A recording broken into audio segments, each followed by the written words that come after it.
Dr. Michael Jamanis here. Jamming with Jamanis on the violin. The violin has so much to offer, and we're here to explore the possibilities and how to make it happen. The violin can sing.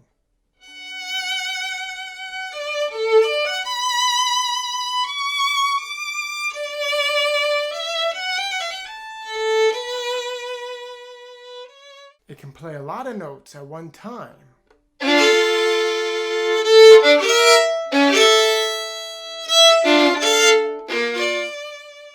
It can even herald in your favorite season.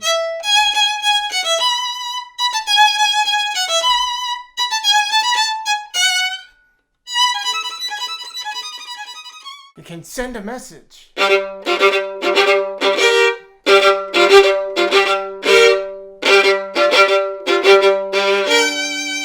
Can play your favorite movie music.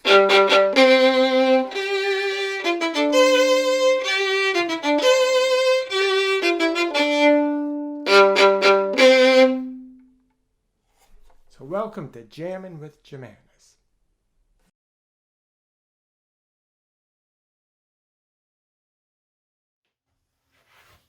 Today we are talking about vibrato. So that's something that gives character to the sound of the notes. The notes go from this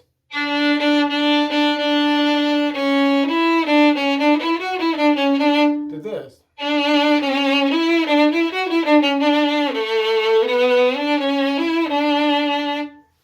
And usually there's vibratos characterized into a couple different kind of schools, so to speak. Like you have your wrist vibrato, you have your arm vibrato, you have the combo vibrato.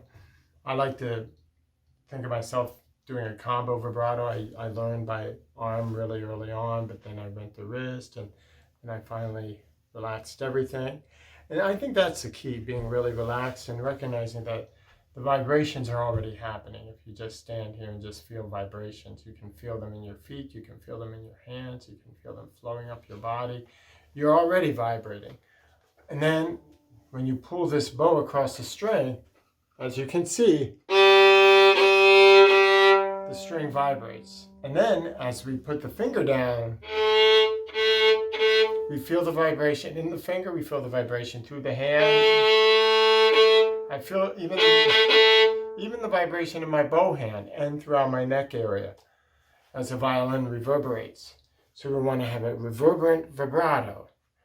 Okay. The vibrato has to be relaxed. It has to be rewarding to our sound. It has to reward our sound with even more enhanced pitch.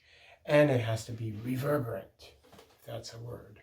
So, and the idea of vibrato on the violin, you kind of want to hang your hand on the neck, just keeping it low and relaxed and using nice fleshy fingers if you have them, and relaxed knuckles. So we're going to go for that and provide some exercises that will help.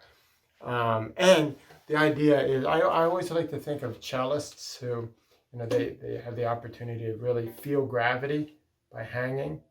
We don't really have that opportunity, but we try to simulate it if we can. But let's start. 7 exercises to a relaxed, rewarding, reverberant vibrato. This is one, just that you can sense your knuckles being loose, trying to get the first, especially the first and second knuckles. The third knuckle's a little bit, not so much. And the fourth knuckle, you'll probably be using more of your hand and your arm for it to vibrate. But realize you have soft knuckles. And then another one, that's exercise 1 without the violin. Exercise 2 without the violin is this. You shake your forearm and you let the hand kind of, almost like it's rocking on a pedestal. So my forearm, I'm moving my forearm and the hand just moves accordingly. Then we take our violin in rest position, just keeping a loose neck glide. And keep it in rest position because that'll kind of get you to feel that you are pulling the neck down a little bit. You're hanging on it, which is kind of something we want to simulate. So we have the third exercise, the neck glide.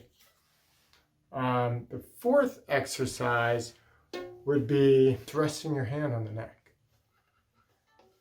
Just like that, because then actually a lot of people can do vibrato like this, even though they're not playing, but that's actually vibrato if you can do the same thing up here, but you can feel it because you're actually pulling back.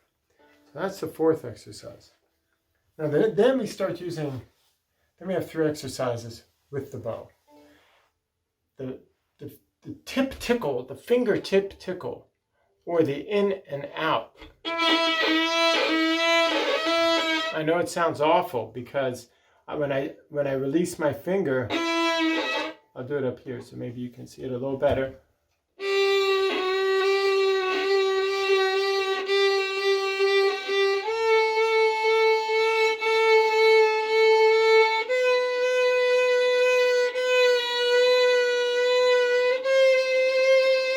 I'm feeling the string tickle my fingertip actually because it's vibrating into the fingertip. And that is one way that you start to do a finger vibrato. And then there's also other ways. But then, so that's the first one with the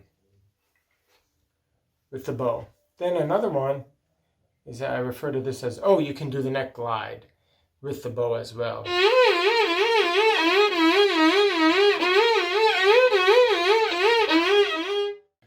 But then the other one is flying saucer. So you can start up here.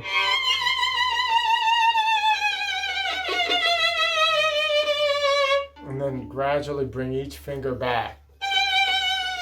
4th finger. Take a long time doing it. Then 1st finger.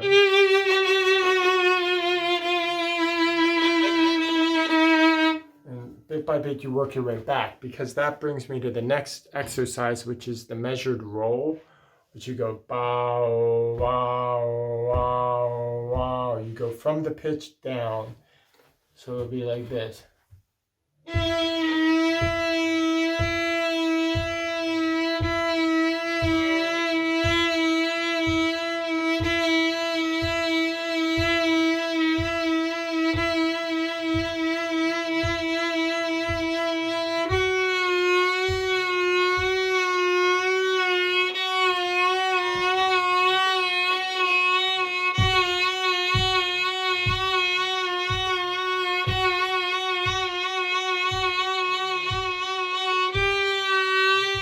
And you may want to do it in 3rd position. It's a little easier.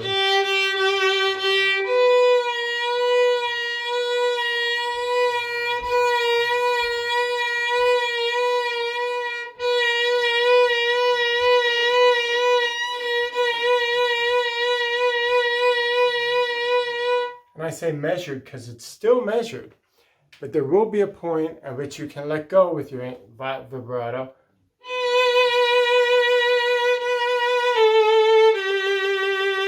And I find the whole loose arm, wrist, and finger enables me to do a more continuous vibrato from note to note. And the other thing is, I concentrate on making the vibrato wide and narrow rather than fast and slow. If I think of a narrow vibrato, or wide, narrow maybe on soft notes.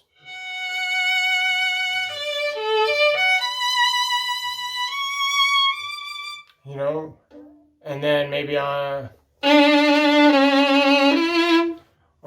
louder notes, having a wider vibrato. So that's how you can start incorporating those 7 exercises. The last one is, if you really want to try leaning your instrument up against the wall, maybe putting a soft cloth, you can just lean it, and then you can simulate hanging the arm on the neck, and that'll help put the vibrato into a more relaxed state, especially if you don't use a shoulder rest or stuff like that. Okay, so there you have it.